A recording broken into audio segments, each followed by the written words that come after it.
Bonsoir. La communication du président de la République a porté sur 4 points essentiels. Le premier est relatif à la refondation du secteur public. Le président a insisté sur un point fondamental. Une administration moderne et numérique est essentielle pour améliorer nos services publics. C'est dans cet esprit qu'a eu lieu, pour la première fois, la conférence des administrateurs et managers publics. Cet événement inédit a réuni les dirigeants du secteur public pour réfléchir ensemble sur les voies et moyens de rendre nos administrations plus efficaces, proches des citoyens et capables de livrer des résultats concrets. Parmi les priorités évoquées, on trouve la réforme de la fonction publique pour une gestion plus transparente et performante, la mise en place de contrats de performance pour les entreprises publiques afin qu'elles fonctionnent mieux et contribuent davantage à notre économie, et enfin, la digitalisation des services publics qui permettra à chacun d'accéder plus facilement à des démarches rapides et fiable où qu'il se trouve au Sénégal. Puis, le président a abordé dans un deuxième point la question du développement du secteur privé. En effet, il s'agit d'un secteur qui joue un rôle central dans la création d'emplois et la croissance économique. Le président souhaite que ce secteur devienne un levier puissant pour notre développement. Pour cela, le gouvernement collabore avec les industriels et les investisseurs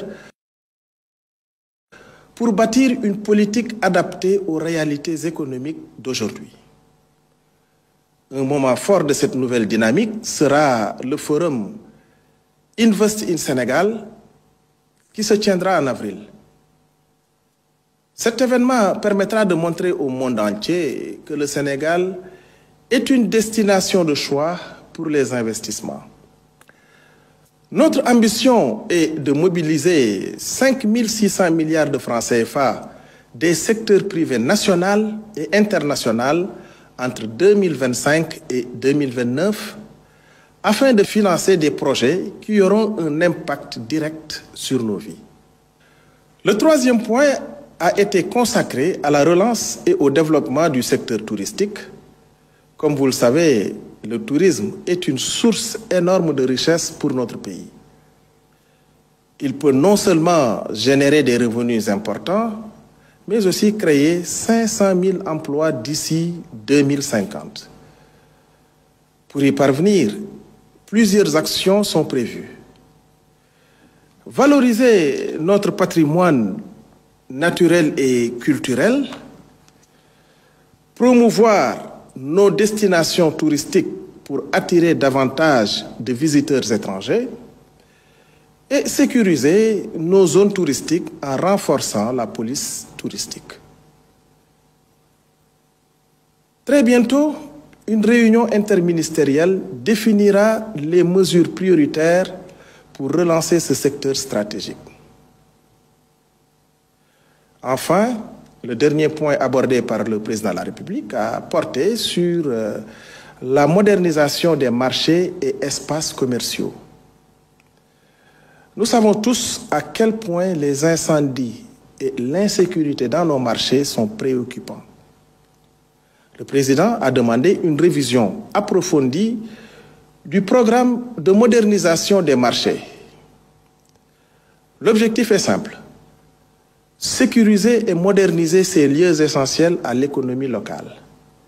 De plus, le gouvernement travaille sur des solutions pour optimiser l'utilisation du centre des expositions de Diamniadio et moderniser le CICES afin qu'ils deviennent des infrastructures plus performantes et rentables. Le Premier ministre, quant à lui, a abordé d'abord le plan quinquennal 2025-2029, à propos duquel il a insisté sur l'importance d'une bonne organisation pour garantir la réussite des projets et réformes visant à atteindre les objectifs de la vision Sénégal 2050.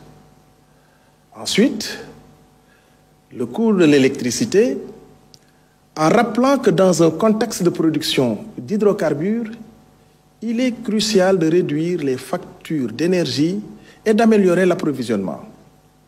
Un comité travaille activement pour proposer des solutions concrètes d'ici fin janvier. Le troisième point a porté sur la valorisation des ressources phosphatées.